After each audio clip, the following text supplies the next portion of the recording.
River Road, you got me running way back home. River Road, you got me running all night long. You got me singing some canal boat song. River Road, you got me running all night long.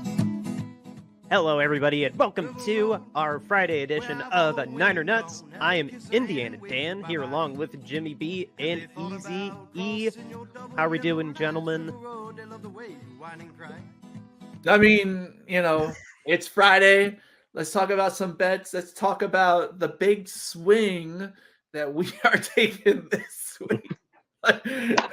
We're going to make a lot of money this week. A lot of money, guys. Literally, we're going to have a good Christmas if this pays out. This, guys, I won't go through the whole reason why we do this instead of what we did last year. But yeah, all three of us were putting money into a parlay. We've been doing it every single week, and we only got really close once, but that is not deterring us from us taking our biggest swing this year, or this week, not this year, probably our biggest swing of the year, for being honest. But Jimmy B, you were the one that came up with this segment. I have all of our parlay right here blocking me. Let's go ahead and start walking through. It's not too many games this year. It's actually small. We actually do 7 usually, but we're doing something a little different this time with only 5. James, start walking us through it. So as you can see, this is a big money payout parlay at over plus 8,000 to do a 5-team parlay. But Easy E is convincing us to do underdogs this week. Basically, probably to make up for the fact that we haven't hit on any of our parlays. Also to show what a degenerate gambler Easy E really is.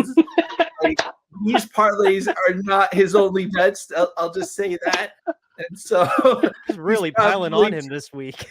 Yeah, he's probably trying to cut his, make up for the losses that he probably has with this parlay. So, I mean, if this hits, man, yeah, it's going to be a good Christmas. I might do a couple live breaks and get back into that again. So anyway, we're going to start with the very first one. Broncos at the Lions. The Broncos have been on a heater, only losing one game in the last 6 or 7 now. So they are looking good. They're going into Detroit, who has been having some struggles as of late. They just lost to the Bears in Chicago. So they've been having quite the time. The Broncos are playing better. And, plus 195 odds for the Broncos to go into Detroit. I mean that's not a bad pick, to go in with underdog odds. And so we're taking that as our first underdog money line bet this week. Yeah, for them being underdogs, I'm not surprised because the Lions are at home, and the Lions can be really good. They've just been on a really bad skid, and to be on a skid like they are right now, while to the opposite end, the Broncos have won 5 of their last 6 or 4 of their last 5. Like, objectively, they've been on a tear, and with the Lions limping around a little bit, I'm with you guys. I'm very willing to jump on this and say and put money on the Broncos pulling a technical upset. But I don't know what's going on with Detroit, but I'll take the money on Detroit. I'll take the money on Denver beating them, and then Detroit's really going to start asking some questions and looking in the mirror about what's going on to end their season. Yeah, go ahead, Jimmy. No, go ahead, Eric. Oh, the last 5 games, the Lions have played the Chargers, the Bears twice, the Packers, and the Saints. They barely beat the Chargers by 3 points. That was like a walk-off field goal in a crazy 41-38 game. They beat the Bears in a wild, crazy comeback where they were down like 2 touchdowns with like 3 minutes to go to beat them 31-26. They lost to the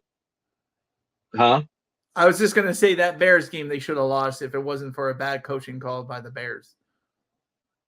Too. Yep. They lost 29-22 to the Packers.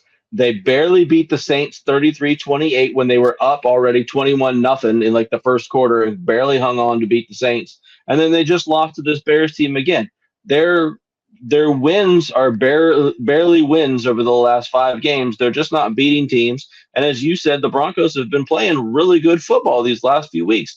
the Broncos were the laughingstock of the NFL because they gave up 70 points to the Dolphins in like week 4 or week 5 or whatever it was. But since that time, they've really turned the corner and they're playing good football. They're right in the thick of things for the playoffs now. As a matter of fact, I think they're only one game behind friggin' the Chiefs. Yeah, they're one game out for. Yeah, they're one game. They're one game behind the Chiefs for the division. It's not unfathomable that they can win that division, which is insane. But they could do that. I know. And typically, a line would probably beat a Bronco. Like if we were just looking at the animal parts. Oh, that's going to be our picks for next week. Next week, we're just picking strictly based on the animal. We're just based on team name. That's what we're going to do. Yeah. But we're not doing it this week because we think the Broncos are going to beat the Lions. And yes, we do. Yeah. So, but next up, we have the Bears over the Browns in Cleveland. I don't really like this pick, but we're taking a shot here. The Bears, with the way they looked against the Lions, could beat the Browns. The Browns have a pretty decent defense, pretty good defense. It's still the number 1 in the league, is from what I saw. Going against Justin Fields, who I don't know. I don't know if he's really looked good against a real good defense. So we're betting on the fact that the Browns just don't have a quarterback for the Bears to win this game. I personally, I guess a Bear would beat a Brown because Brown. Well, it's a bulldog. Well, it's a bulldog. It's an elf. But no, you don't understand. The Browns are named after their former coach and owner, Paul Brown. So Paul Brown is dead. Yeah, so a bear would definitely eat him. A dead Paul Brown. So I'm more confident in this pick than you. I think the Bears, not to the same degree that the Broncos have started figuring it out, but I think Cleveland, I'm not convinced. Like, no, Joe Flacco did have a good box score in this last game, but I think that said, I think the Bears defense actually can make decent splashy plays, and I think they could go toe-to-toe against Cleveland. I genuinely do. I got a feeling about this, the way the Bears have been coming on and the way that Cleveland is just kind of just chugging along a little worse than what we were doing last year with our quarterback problem. Like, they're still in the thick of the playoff race. I mean, don't get me wrong, but I don't know. I could see I'm taking the bet that Joe Flacco is going to turn into a pumpkin. That's really what I'm betting for, more so than cheering on the Bears. Like, if that makes sense, what I'm trying to say. I mean, the last time Joe Flacco had the number 1 defense, he won the Super Bowl. Just to put that out there. I don't want to rehash that. That was a horrible nightmare for me. Are you saying Joe Flacco is going to barely make it to the playoffs exactly like that year, and then he's going to throw 15 touchdowns, like 10 of them to Amari Cooper, and they win the Super Bowl? Yeah. So if it plays out the way it did the last time, they're going to play the Broncos in Denver, and Denver's just going to let some receiver behind them, and Joe's just going to launch a 70-yard bomb to win it, to tie up the game and win it in overtime against the Broncos. Like, that's what happened. They were literally dead in the water until the Broncos forgot how to play prevent defense. That was Champ Bailey too. That gave up that touchdown. Yeah. So just a quick little stat. I don't want to belabor it too much. In the last 5 games, the Bears are 3-2. They've lost to the Saints and the Lions, but respectable losses, both less than a touchdown or less apiece. They've beaten the Panthers, Vikings, and the Lions. So they've split with the Lions, beat them once, lost once. So they're playing well. They're playing competitive. I'm with Indiana Dan. I think we're entering the week 3 of the Joe Flacco experience. I think he's going to turn into a pumpkin. I think the Cleveland defense, while still very good, is maybe just beginning to get a little bit old and a little bit rusty. I know Cleveland is now missing a couple more of their offensive linemen. I think they're down 3 starters on that offensive line now. I think if Joe Flacco gets beat around, he's like 38 years old. He's not going to be able to take those hits to the body very well. I know they're missing still Denzel Ward at the corner spot. I just think that there's an opportunity there for the Bears to come through on this. So Let's go. And as you said, Jimmy, Bears eat Brown. So we're good. No, All right. I didn't even know about Ward being out, but no, that's more solidified. Yes, I think this would be a nice bounce back game or not bounce back. This will be a nice showing for Justin Fields, I think. Yeah. Well, next up, we have the Houston Texans. Now, guys, just so you know, we're recording this on Monday at around 8:30. And so right now, what we know is CJ Stroud is a little iffy to play on Sunday. So that's why the odds probably are this way. He's still in concussion protocol. Nico Collins is hurt too. Yeah. And so basically, this is like these odds could shift by the time you watch the show. But anyway, we're taking this on Monday. We believe that the Texans, even with their backup quarterback, can still beat the Titans. A Texan would probably find like some mines or a mortar round or like field artillery. I mean, from what I hear, medieval artillery is not illegal to own, so you don't have to do a background check for that. So maybe, a Texan would find a catapult or something to launch at a Titan to knock its head off or to knock it to the ground and just, I don't know, figure out a way to, use their Second Amendment rights to take down the Titans. Everything's bigger in Texas. I mean, no, I really don't have that much to add to this. Even with Nico Collins, I don't know if he's really questionable to miss the game. We know how touchy the concussion protocol can be. So no, it really is 50-50 about Stroud. But I think I think it's Case Keenum. No. It's General Mills. If General Mills ends up still having to play this game, that's just how little respect I have for the Titans. I think the Texans will still, they're coming off an embarrassing loss to the New York Jets. I think this will be a nice rebound game for them. And I'm sorry, Titans. I can't wait to see how you start your rebuild next year, because there's really nothing to cheer for when it comes to being a Titans fan this year. Yeah, I mean, we just spent probably 5 to 10 minutes in the Debo podcast that we just hope everybody listened to previously, crapping on the Titans and how terrible they were and how nobody on that team was any good anyway. So a great segue here until we think that the Texans are just going to be better than the Titans. I think if Stroud plays, this for sure is going to cash. I think that he's definitely good enough to beat the Titans. I think if David Mills plays, I think it's a little bit sketchier there, but I do think that this team is going to come in very hungry and very motivated after losing to the Jets, and be able to pick up the win. Because as we said in the previous cast, the Titans are kind of a mess, and I don't think they're really any good. So should be a win for the Texans. Well, how do we not know that Mike Vrabel is already planning on getting traded to New England already and just has accepted that this year's a lost cause? That's also possible. Like, I'm not really into too many NFL conspiracies, but that's a conspiracy I'm kind of slowly buying into, that Bill will be the Titans coach next year and Vrabel's going to go back to New England. Yeah, could be. Maybe they do the trade like how Bill Belichick became a part of the Patriots organization. I think Eric can remember that when the Patriots and the Jets traded head coaches. Pretty much. Bill Parcells and Bill Belichick went to the Jets, and Bill was supposed to be the head coach for 1 year, and then Bill Parcells was going to take over.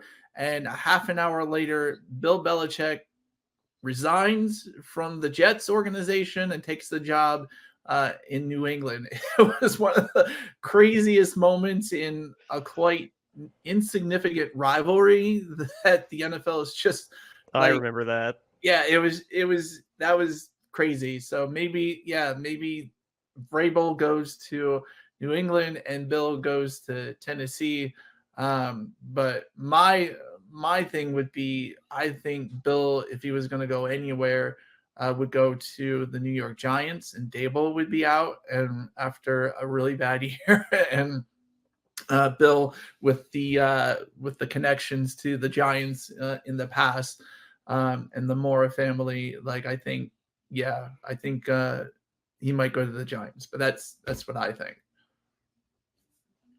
All right, on to the two games that are actually interesting on this card. Yes. So yes. So Eric and Dan are 49ers fan. I'm an Eagles fan.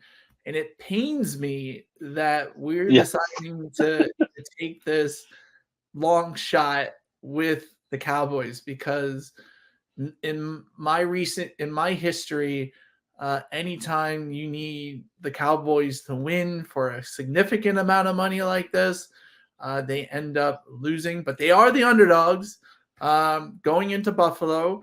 Cowboy over a bill. I mean, I don't know if Cowboys pay bills because they're in the wild, wild west. I don't know if they get an electric bill. I don't know if they get a water bill.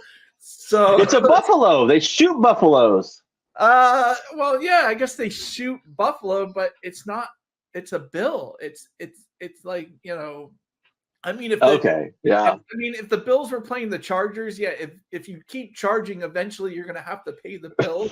So, like, I would take the Bills over the Chargers, but I guess a Cowboy would kill a Buffalo, and therefore we're taking the Cowboys at plus 120.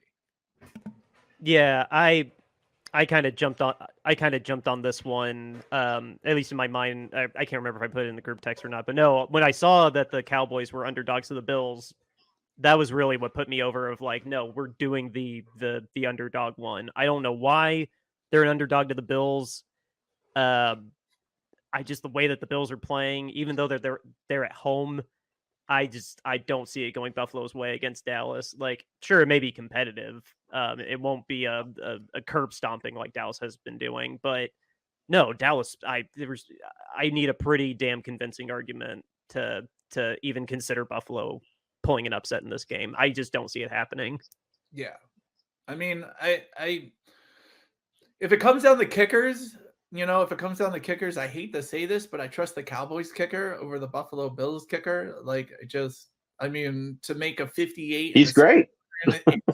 And in the freaking same game that's never been done in the history of the NFL. Like, give props for props to do. That's crazy. So, like, if it is close, if it is competitive, and it comes down to a field goal kick, I mean, yeah, I think the Cowboys have the advantage there. So. Yeah, I don't think that the Cowboys are good I should say I don't think that they're great this season, but I think that the Cowboys are pretty good this season. And when it comes down to it, I think they're just better than the Bills. The Bills haven't really beat anybody that's been any good this season. I think when you're putting, a team that's, pretty good versus a team, I'm going the wrong way on the camera, a team that's pretty good versus a team that's other pretty good, the Cowboys are just up a level above them. So I think it'll be a good game. I think it'll be a pretty competitive game. But I think that the Cowboys' talent is just going to beat out the Bills in this regard. I think Allen's probably going to have, what's turned into a typical Josh Allen kind of game this season, where he throws for probably, 275 yards, but throws for 2 touchdowns and 2 picks, or is responsible for 2 turnovers of some sort, right?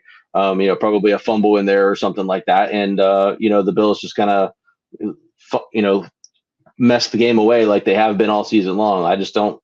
They haven't kind of crusted and coming over the top this season, and I don't think they're going to continue to do that. So I think the Cowboys will win this game. No, they're way. I agree. They're way too up and down, and I think against a talented team like Dallas, like you didn't beat the Bills, or you didn't beat the Chiefs as much as the Chiefs beat themselves, like with that stupid play. We don't have to really dissect that, but no, I think a lot of Buffalo's spirits have been lifted by a lot of flukes, and just Dallas just on paper is more talented, and I think it'll show it in this game. Yeah. So on to the next one.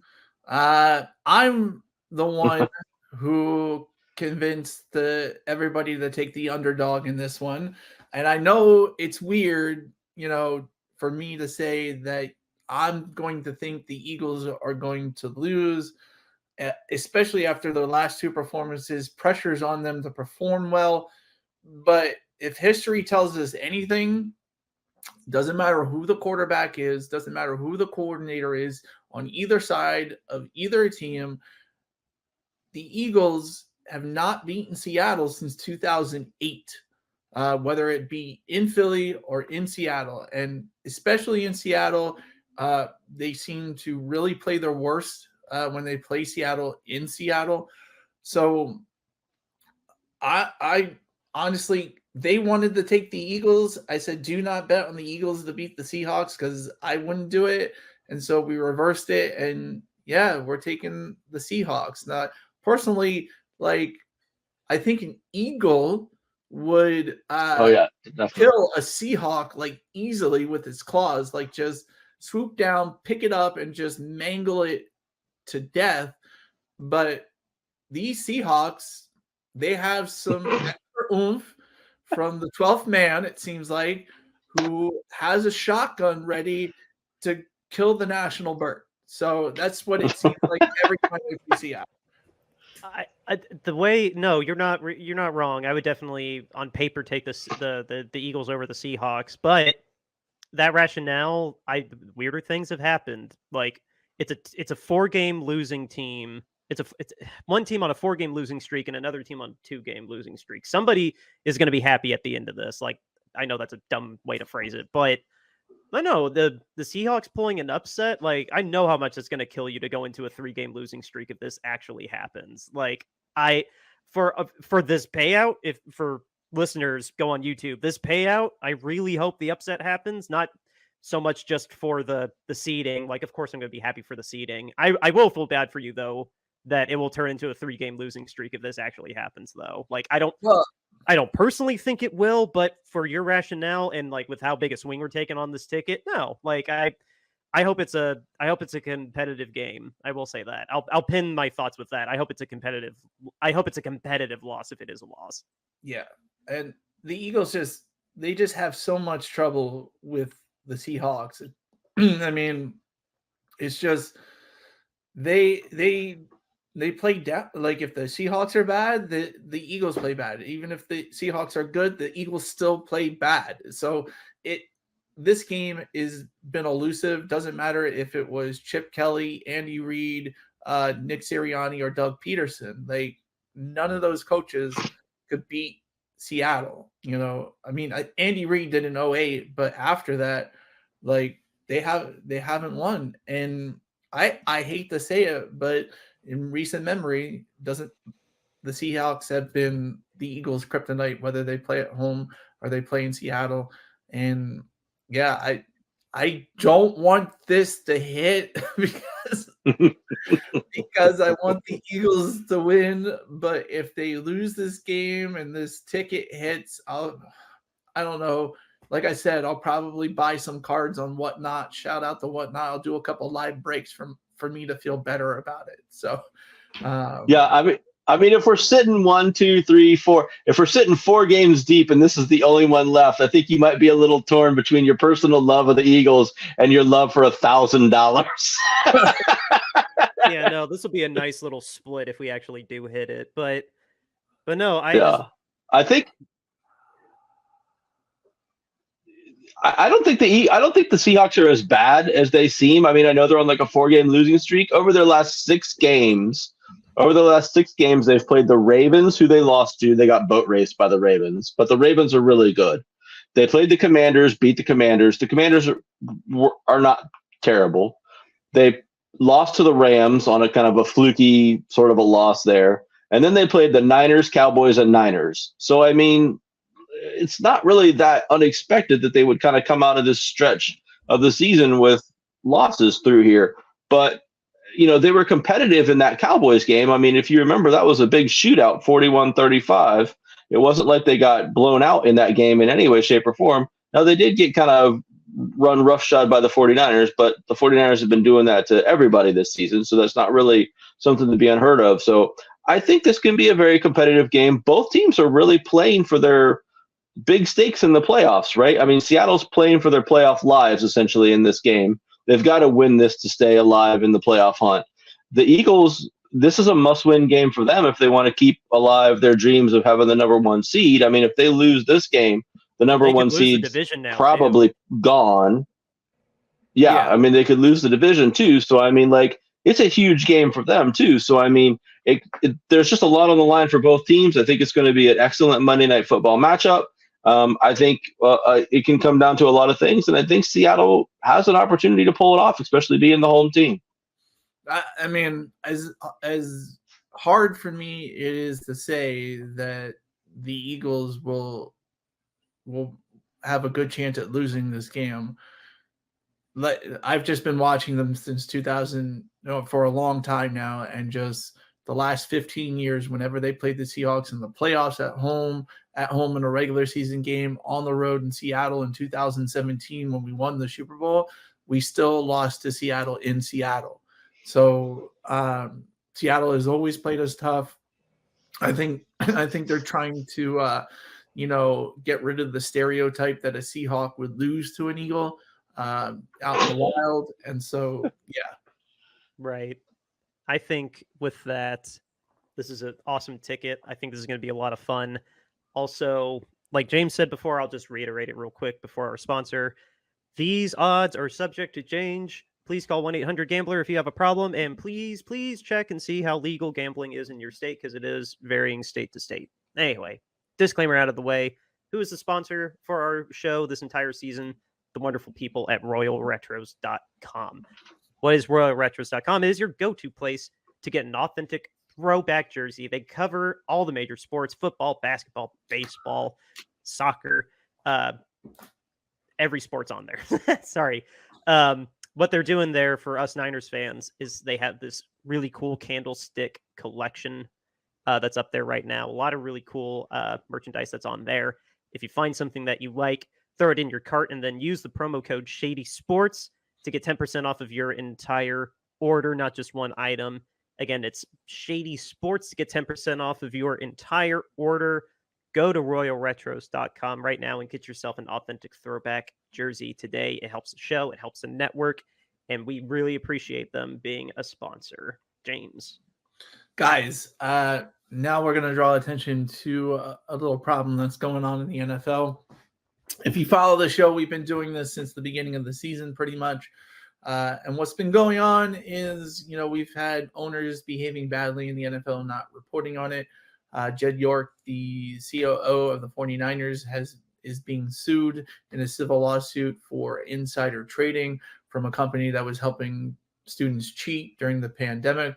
And then we also have the Houston Texans owner who has been charged with very serious sexual crimes in Kentucky. And both of these owners, the NFL knew before anybody in the media knew, and it was like, don't ask, don't tell. And the reason why this is a problem, because in the recent news, Von Miller was charged and arrested for domestic violence against his pregnant girlfriend, allegedly. And so we knew before the warrant was even served that happened. So we are saying that owner standards are less than player standards, #owner accountability. And the reason why we're bringing point to this as well is because the NFL commissioners and owners have said that owner standards are supposed to be higher than player standards, but it's definitely not happening that way. And so to put our money where our mouth is, we are selling shirts for charity. So you can Google Niner Nuts Apparel, go to thebonfire.com and see these t-shirts. Owner standards, less than player standards, #owner accountability. That is the statement that we are trying to make. And if you want to make that statement with us, you can buy this t-shirt for $22.99. We have different colors, different styles. Next up, we have our owner standoff shirt. Basically, this is a charity shirt. We brought it for the Dan Snyder campaign and sold it for charity there. We're bringing it back again to sell for charity. $22.99 gets you that in a t-shirt, or pay a little bit more for another style. Next, we have our podcast logo art. You'll find this on our on Spotify, YouTube television show, YouTube channel, and you'll find it on Apple Music, anywhere you listen to us or watch us. This is the logo you'll see in our profile. You can get it on a t-shirt for $22.99, or we have different styles for that as well. Next up, we have the alternate Niner Nuts logo. Basically, you can get this in different styles, different colors. I have this shirt, very good quality shirt, $22.99 gets you that. And we have different styles and different sizes. And then finally, we have our Niner Nuts mascot. How can you say no to a peanut eating peanuts while sitting on the couch, rooting on the San Francisco 49ers? $22.99 gets you that in a t-shirt, but we also have different styles, different sizes. Donate to a charity today. All the proceeds go to a Kentucky Crisis Center. Go to bonfire.com, Niner Nuts Apparel, or Google Niner Nuts Apparel and go to the bonfire.com also. And then in the show description and also on our Twitter page, you can find the link to get this merchandise. Yeah, like James said, episode description, you can Google it. Literally, we're the first thing that comes up on Google. But what we want to do is get you a cool shirt while helping out a family in need. We don't want any money for these shirts. We've been doing things like this. We've been trying to do interviews on the show for charitable events, but it's kind of our way of giving back. So we take this seriously. The only thing news related that I want to shout out, I shouted it out all week. I'll shout it out again because I want you all to read Tyler Dunn's article. A 3-part, very long read, but very worth it. The McDermott Problem. It's on golongtd.com, and it's my favorite off the field story that I've read so far this year, particularly when it comes to Sean McDermott's motivational speaking skills. It's I haven't quite finished it, full disclosure, but so far it's been a wonderful read. And yeah, just help out Tyler Dunn. He wrote the McCarthy breakdown that came out last year that talked about how tumultuous that last year in Green Bay was for him and all the controversy that's spurred up. But yeah, the McDermott Problem on golongtd.com. Definitely go check that out. And don't forget that we are the late CBS or late Fox game, did you say? CBS. Okay. We're the late CBS game.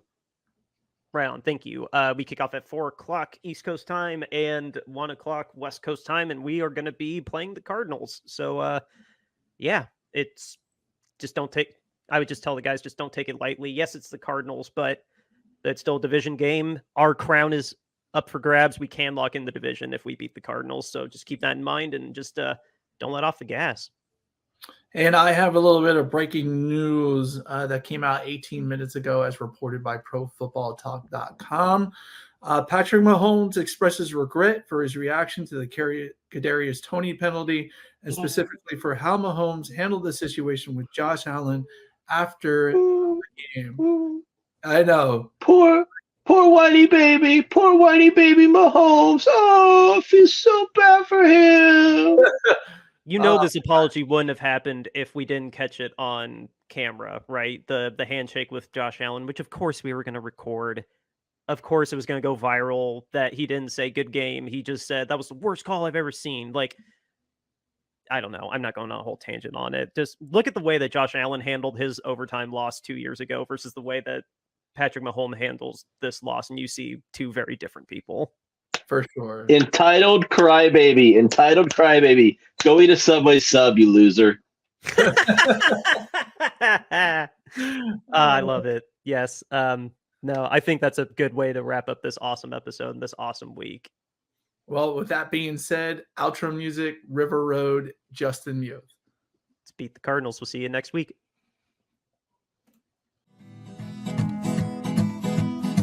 River Road, you got me running way back home. River Road, you got me running all night long.